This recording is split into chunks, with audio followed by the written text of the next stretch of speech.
ओम शांति। हर कोई चाहता है कि मेरा शरीर संपूर्णतः स्वस्थ रहे। शायद ऐसा कहेंगे कि अपने इस जीवन में एक स्वस्थ शरीर का मिलना ईश्वर की शायद सबसे बड़ी सौगात है, क्योंकि यदि हमारा शरीर स्वस्थ है तभी हमें दुनिया की कोई भी चीज अच्छी लगती है। अदरवाइज भले हमारे सामने कुबेर के खजाने रखे हों, 56 भोज भी रखे हों, कोई भी कीमती से कीमती वस्तु रखी हो, परंतु यदि हमारा शरीर स्वस्थ नहीं है तो शायद हमें कुछ भी अच्छा नहीं लगेगा।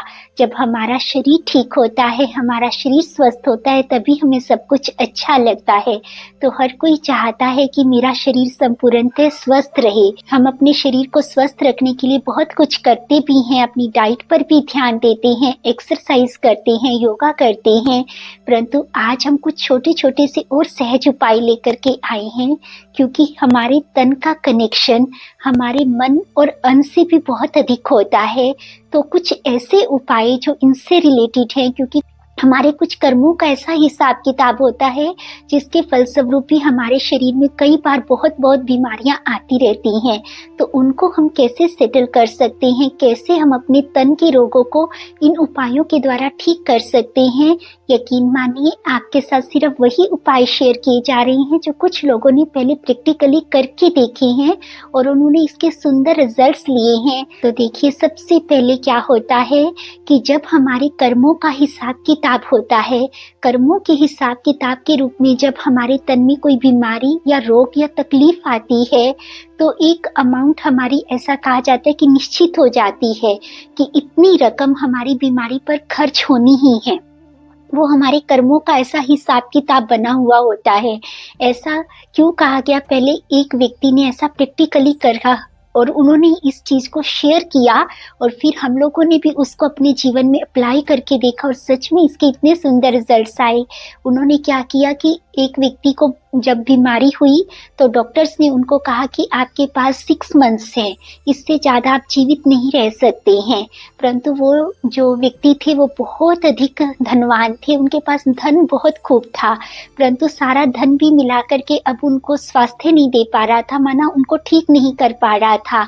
तब उनको क्या लगा कि जैसे वो हॉस्पिटल में ही एडमिट थे, तो जब वो देखते थे कि जब वो बाहर आकर के थोड़ी देर बैठते थे तो वो क्या देखते थे कि जैसे कुछ लोग दवाई लेने के लिए आ रहे हैं, परंतु उनके पास दवाई के लिए पैसे नहीं हैं और वो बहुत ज़्यादा मिन्नत कर रहे हैं, वो बहुत ज़्यादा रिक्वेस्ट कर रहे हैं कि प्लीज़ आप हमको दवाई दे दीजिए, हम बाद में इसका पैसा चुका देंगे। लेकिन वहाँ डॉक्टर्स कोई भी उनकी बात के लिए एग्री नहीं हो रहा था।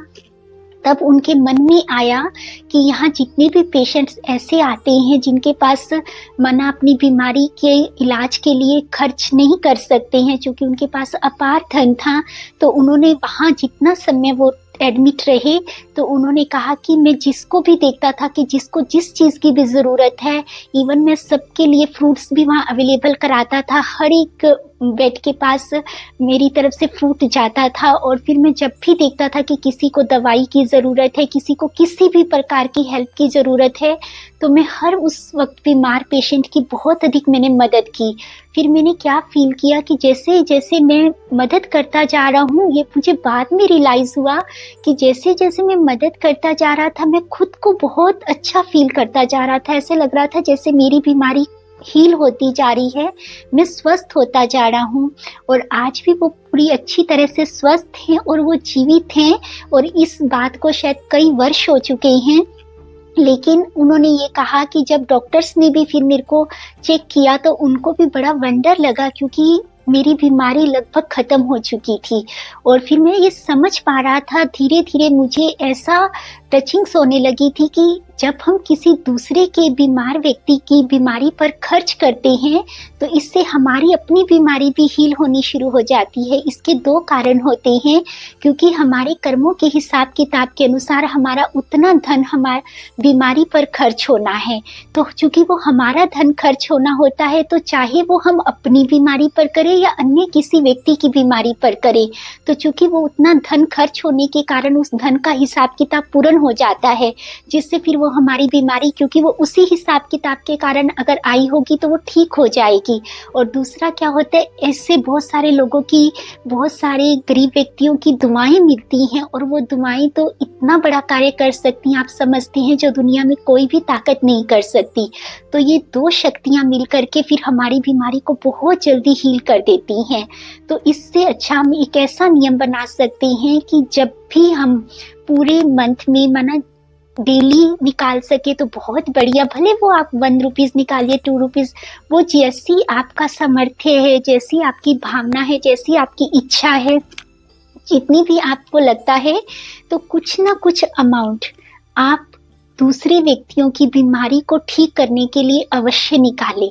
जैसे जैसे आप निकालते जाएंगे, देखना आपका तन बहुत स्वस्थ रहने लगेगा। ये सबका प्रैक्टिकल बहुत सुंदर सा अनुभव है, इसको करने में आई थिंक कोई हर्जा नहीं है। आप पूरे मंथ में भी निकाल सकते हैं, डेली का आप निकालना चाहते हैं तो डेली का निकाल सकते हैं। फिर एक छोटी सी भंडारी बना सकते हैं जिसमें आप उसमें जमा करते जाइए, और फिर किसी भी चैरिटेबल हॉस्पिटल में या किसी को भी आप देखते हैं कि कोई ऐसा पेशेंट है, कोई ऐसा व्यक्ति है जो अपने अपनों का इलाज नहीं करा पा रहा है, तो आप उसके लिए उस धन को खर्च करके एक बार अवश्य देखिए। और दूसरा सबसे सुंदर तरीका होता है कि परम पिता परमात्मा को भोग लगाना। कहते हैं भोग लगाने से भोगनाई मिट जाती हैं, क्योंकि बीमारी का आना भी हमारी अपनी भोगनाएं हैं, माना अपने कर्मों का हिसाब किताब हम आत्माएं भोगती हैं। क्योंकि कर्मों के भोग के बहुत सारे तरीके होते हैं, जिनमें से एक शरीर में बीमारी होना सबसे बड़ा कारण होता है। तो इसका सबसे सुंदर एग्जाम्पल हमारे परम आदरणीय इस संस्था के जो पूर्व चीफ थे, दादी जानकी जी, कहते हैं कि एक बार जब हॉस्पिटल में एडमिट थे, तब डॉक्टर्स को लगा था कि अब दादी जी नहीं, मतलब दादी जी को अब संपूर्ण बन करके वापिस वतन में जाना ही होगा, क्योंकि उनकी जो शरीर का स्वास्थ्य इतना अधिक बिगड़ गया था, तो डॉक्टर्स को कोई चांस नहीं लग रहा था। तब दादी जी ने इच्छा जाहिर की कि मुझे परम पिता परमात्मा को, मीठे शिव बाबा को भोग लगाना है। ऐसा कहते हैं कि बाबा के लिए बहुत प्यार से भोग तैयार किया गया, और भोग की मतलब टेबल को सजाया गया और विधिवत दादी को दिया गया। और दादी जी बेड से उठे तो डॉक्टर्स ने सबने बहुत मना किया कि दादी जी आप बेड पर ही लगाए, तो दादी ने कहा नहीं। तो दादी ने कहा कि नहीं, मुझे विधिवत नीचे बैठ करके ही परमात्मा को, शिव बाबा को भोग लगाना है। तो दादी ने बड़ी प्यार और भावना के साथ बाबा को भोग स्वीकार कराया, और उसके पश्चात वो उठ करके बेड पर नहीं गए, वो सीधा गए अपने रूम में। तो ये सबने देखा तो सबको बड़ा वंडर लगा कि ऐसा क्या बाबा ने भोग में ऐसी क्या पावर भर दी, या दादी ऐसी क्या परमपिता परमात्मा से, शिव बाबा से पावर लेकर के आए कि दादी के सीधा चल करके अपने रूम तक गए। ये बहुत बहुत बहुत सुंदर वंडरफुल एक्सपीरियंस था।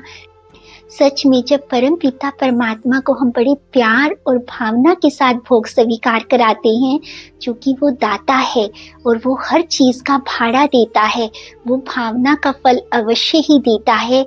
कहते हैं भोग लगाने से हमारे शरीर की भोगनाएं मिट जाती हैं। तो ये सबसे सुंदर तरीका है कि अगर हम रोज विधिवत परम पिता परमात्मा को भोग स्वीकार कराते हैं, तो इससे भी हमारे शरीर के रोग बहुत जल्दी से ठीक होने आरंभ हो जाते हैं। और फिर तीसरा क्या तरीका है, आप पानी और भोजन को चार्ज करके लें। अब किसी किसी को लगता है कि ऐसा कुछ नहीं होता है, लेकिन साइंस भी इस चीज को मानती है। कहते हैं जब उसको गुड वाइब्रेशंस दी जाती हैं, जब ब्लेसिंग्स दी जाती हैं, तो उसमें बहुत सुंदर सुंदर क्रिस्टल्स बनते हैं डायमंड के आकार के। लेकिन अगर उसके विपरीत यदि उसको कुछ गलत वाइब्रेशंस दी जाती हैं, उसकी ग्लानि की जाती है कि जैसे आप तकलीफ देते हैं, आप तो बाहर लेकर के आते हैं, माना कुछ भी इस प्रकार की नेगेटिव एनर्जी दी जाती है, तो कहते हैं वो देखने लायक भी नहीं होता है। और इसके बहुत सुंदर प्रैक्टिकल इस चैनल पर भी अवेलेबल है एक वीडियो, जिसमें दिखाया गया कि कैसे हम असाध्य रोगों को भी सिर्फ मेडिटेशन से, माना पानी के चार्ज करने से ठीक कर सकते हैं। तो एक हम नियम बना सकते हैं कि जब भी हम कोई लिक्विड लेते हैं, भले वो पानी ले रहे हैं, जूस ले रहे हैं, दूध ले रहे हैं, कॉफ़ी ले रहे हैं, चाय ले रहे हैं, कोई भी लिक्विड ले रहे हैं, तो उसको 2 मिनट रुक करके पहले बहुत शक्तिशाली किरणों से चार्ज करेंगे। कैसे करना है कि जैसे फील करना है कि स्वयं परम पिता परमात्मा पवित्रता का सागर और अपनी पवित्रता की पावरफुल किरणें, अपनी पवित्रता की पावरफुल वाइब्रेशंस उस के पानी के अंदर, उस जूस के अंदर डाल रही हैं और ये पानी पूरी तरह से चार्ज हो चुका है। और फिर ग्रहण करते हुए फील करना है कि ये पानी मेरे लिए अमृत है, ये मेरे लिए सबसे बड़ी औषधि है, ये मेरे शरीर को संपूर्णतः स्वस्थ कर रहा है, मेरे मन को संपूर्णतः पवित्र कर रहा है। और फिर फील कीजिए कि जैसे मैं बिल्कुल लाइट हो चुका हूँ, मैं संपूर्णतः स्वस्थ हूँ, मेरा मन और तन दोनों ही पवित्र हैं और मुझसे पवित्र वाइब्रेशंस निकल रही हैं। आप थर्ड ये उपाय कर सकते हैं। और फोर्थ आप क्या कर सकते हैं, आप तन से सेवा जरूर कीजिए। कहते हैं जितना हम इस तन को सेवा के कार्यों में यूज करते हैं उतना हमारा तन स्वस्थ रहता है। अगर आप परमपिता परमात्मा के घर की सेवा करेंगे तो आपका ओह सौभाग्य है। अगर किसी की भी आप तन से किसी भी प्रकार की सेवा कर सकते हैं तो वो व्यक्ति, वो आत्मा आपको दिल से ढेर सारी दुआएं देगी। और जब आप परमपिता परमात्मा के घर की सेवा करते हैं तो आपको परमपिता परमात्मा की दुआ तो मिलती ही है। उस घर में जितनी भी आत्माएं आएंगी उनके भी दिल से आपके लिए दुआएं निकलेंगी और दुआएं आपको संपूर्णतः स्वस्थ रखने में बहुत अधिक मदद करेंगी। और लास्ट हम क्या उपाय कर सकते हैं अपने तन को स्वस्थ रखने के लिए, कि अपने तन में कभी भी किसी भी प्रकार की नेगेटिव एनर्जी को जाने नहीं दीजिए, कभी भी नहीं। चाहे आपको कोई कितनी भी नेगेटिव एनर्जी दे, कहने का भाव ये है कि कई बार क्या होता है कि कोई भी आता है, हमको कुछ ऐसी बातें सुनाता है जो हमारे को बहुत ज़्यादा निराश करने वाली होती हैं, या कभी कभी हमारी बहुत अधिक निंदा की जाती है, हमारी गलानी की जाती है, या कभी इधर उधर की बातें हमको सुनाई जाती हैं। जब उन बातों को हम सुनते हैं तो वो मन में हमारी वो बातें घूमने लग जाती हैं, जिससे हमारा मन भारी हो जाता है और मन का बहुत अधिक प्रभाव हमारे तन पर पड़ता है। क्योंकि आप जब भी किसी डॉक्टर के पास जाएंगे तो डॉक्टर सबसे पहले आपसे एक चीज़ बहुत बार पूछेगा। बहुत सारी बीमारियों में ये पूछा जाता है कि आपको किसी प्रकार की कोई टेंशन तो नहीं है, आपने किसी प्रकार की कोई सोच तो नहीं लगा रखी। देखा जाए तो हम अपने तन को दिखाने गए हैं, परंतु डॉक्टर अक्सर करके ये बात पूछता है।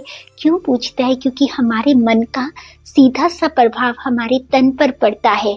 जितना हम अपने मन में नेगेटिव को रखेंगे, वेस्ट थॉट्स को रखेंगे, इधर उधर की बातों को रखेंगे, तो कभी भी हमारा तन स्वस्थ नहीं रह सकता, कभी भी हमारी नींद अच्छी नहीं होगी, तो फिर हमारा तन कैसे स्वस्थ रहेगा। तो जरूरत नहीं है जिन चीज़ों की हमेशा कोई भी कुछ सुनाने आए तो हमारे बड़े दादी जी, जानकी दादी जी बहुत सुंदर कहते थे, उनको अपने मन के अंदर बोलिए कि मैं कोई डस्टबिन नहीं हूँ, I am not a dustbin. अपनी डस्ट, अपना कूड़ा मेरे अंदर फेंकने की कोशिश मत कीजिए। अपने अंदर से एक बार अपने आप से ये बोल देना, जब भी कोई आपको इधर उधर की व्यर्थ की, नेगेटिव की, आपके लिए या किसी के बारे में भी कोई बात करने आता है तो अंदर से मन से बोलो कि मैं कोई डस्टबिन नहीं हूँ, मुझे आपका डस्ट, आपका कूड़ा बिल्कुल नहीं चाहिए। तो जब हम अपने मन को बहुत सुंदर रखेंगे, बिल्कुल शांत रखेंगे, तो हमारा तन ऑटोमेटिकली स्वस्थ हो जाएगा। हम आशा करते हैं कि कुछ ना कुछ आपको इस क्लास से अवश्य फ़ायदा होगा। आप एक बार ये बहुत बहुत सहज उपाय हैं, करके देखेंगे तो आपको अवश्य ही मदद मिलेगी। परमपिता परमात्मा करे आप सदा स्वस्थ रहें, सदा खुश रहें, सदा परमपिता परमात्मा की पलकों में, उनकी छत्र छाया में पलते रहें। इसी शुभ भावना और कामना के साथ ओम शांति।